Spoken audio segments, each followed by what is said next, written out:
Well, I don't think we are going to get opinions because it's not like Twitter or X, which is where people sound off so much. Instagram is much more like sort of sending a postcard or a little film or something just to show what somebody's up to. It's a rather a gentler form of reaching out to people, and in that respect, I think that's probably rather wise on her account. I think we have to wait and see what else appears. But all we've had so far is this one post, and I don't know how many posts she's going to put up or how regularly she's going to do it. I mean, some of the times they set things up and then they don't really use them. So I think once again, the jury has to be out on that one. But I don't think it's going to be used as a political platform particularly. It'll be much more just reminding us that she's around, which is something that is very important to them because, as I continually say, they have to keep reinventing themselves and have to keep in front of the spotlight. Otherwise, we'll forget about them. Well, I'm sure there's a strategy, and the strategy seems to be at the moment that she does the things that she's good at, and he does the things that he's good at, and very often these are done separately.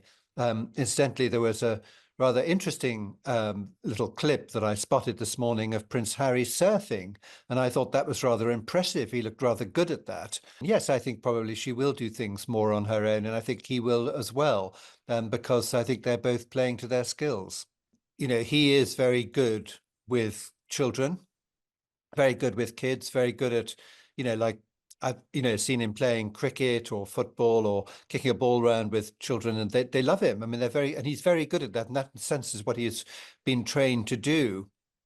And so when he's doing things with the Invictus Games and so forth, he's really at his best, and he doesn't at that point need her at his side. And she seems to be more of what you might call a red carpet person. It's more sort of Californian pizzazz and all that sort of stuff. And so I guess she probably doesn't really need him, although I do think it's fair to say that this particular little film that we've seen this morning was filmed by him. So that does stress to me that there's a certain unity of purpose between the two of them. You don't have to see him there if he's holding the camera. I doubt that she'll be doing much criticizing of the royal family. I think they've pretty much exhausted that topic, and I don't think it's been productive. If they have people as sort of influencers do, sort of advising them in the background as to what works well and what works badly, I would think that a more positive approach, which is what they clearly are trying to do, is better than what you might call a negative approach, which is attacking the royal family. I mean, what else can they say? They've said their bit, and they are completely detached from the royal family now. I mean, they appear in newspapers under a sort of royal family heading, but I mean, really, they're completely detached from that, except for the fact that they still use their titles, which is obviously, part of the marketing brand. We wouldn't be talking about them if they didn't have those titles, I suspect.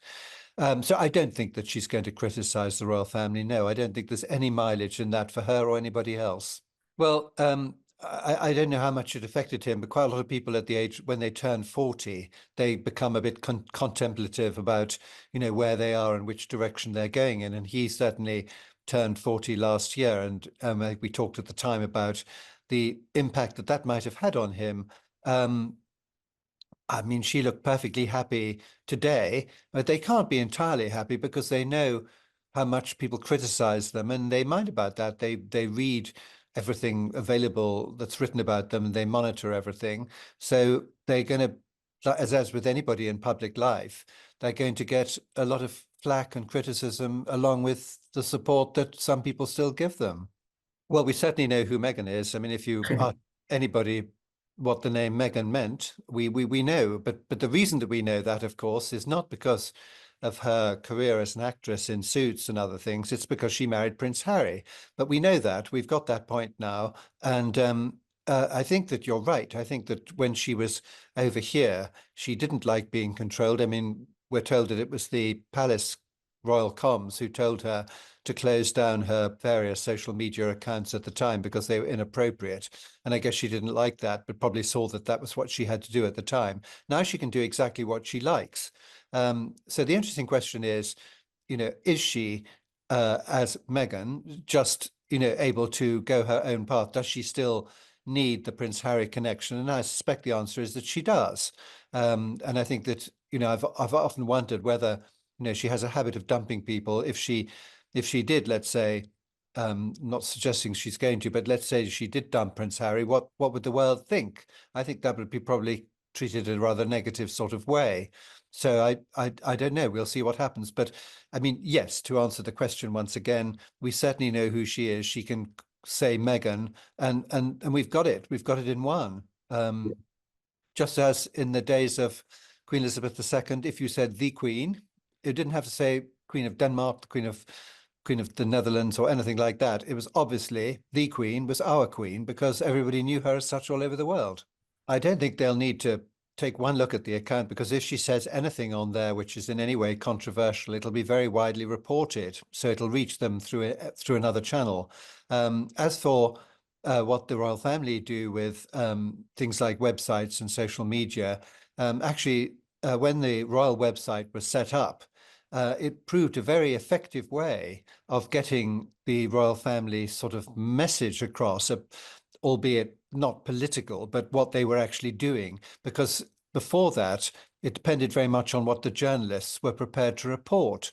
And of course, with a website, you can put up an event that takes place which might not otherwise get into the papers. And so the people who are interested in what the royal family are doing can actually obtain that information very effectively by going onto a number of royal sites. And that's a very good thing. No, they don't express political views. They don't use it to make points, but they do show us what they're up to. So if you want to see what the King and Queen did in Australia and Samoa, that's very accessible. And the journalists can't stop you in the way that sometimes they did in the past, because they didn't think it was interesting enough to report. Well, I suppose if her Instagram account proves to be very successful and popular, he might well follow suit, but there doesn't seem to be any indication of that at the moment. Well, as an actress, of course, she did have a very active account, and she had a sort of lifestyle account. She was advising people about handbags and all sorts of things. I mean, the TIG was extremely popular, and I think you'll find that a lot of people in public life do have that sort of presence, which I think rightly at the time she turned down. Now she can do whatever she likes because she's totally independent. So it'll be very interesting to see in what direction this goes. But I think it does come under the category of another instance of reinvention, which is what they have to do the whole time, because they don't depend on working for the royal family, United Kingdom, Commonwealth, etc. They're working for themselves, and unless they keep themselves in the public eye, they disappear. So I expect we'll see quite a bit of activity on that account.